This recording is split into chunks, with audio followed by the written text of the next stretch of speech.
如果这一次志鹏不做的话，那我就直接去找那个朱总。只要这个资金一到，我们就可以找一个最优秀的编剧团队。你又不认识，去哪找啊？你不知道，在这一行啊，有钱能使鬼推磨，只要有钱，什么事儿都能搞定。到时候啊，只要这个剧本一搞定了以后，我就可以找一个特别牛的导演来导，我可以做独立制片人。独立制片人。到时候如果这个戏卖得好，我就可以在海州成立一家影视公司，叫一梦一真影视公司，怎么样？不错。你夸夸我呀？哪有逼着别人夸自己的？要。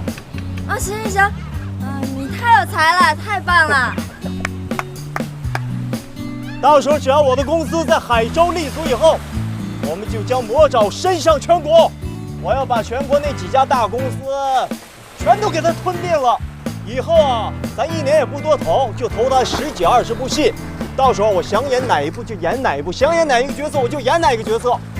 我呀，还要请一个顶尖的女编剧为你量身打造一部传奇女人巨制。到时候咱也来一个4家卫视联播，这个戏你是绝对女主角，只有你一个人有台词，别人半句都没有，最多我只让她露半张脸。那我一个人怎么演呀？我是绝对男主角啊！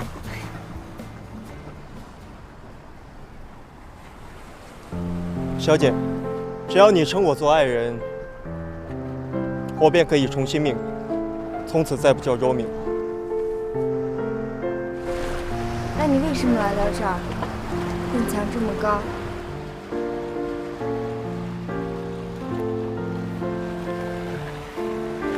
我用爱情的力量翻越了围墙，石头砌成的围墙是挡不住爱情的力量。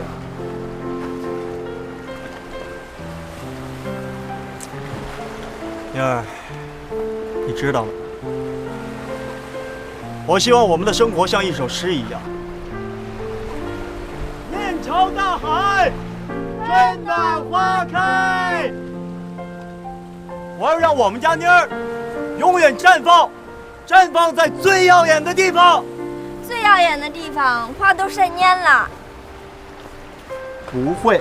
会。听听。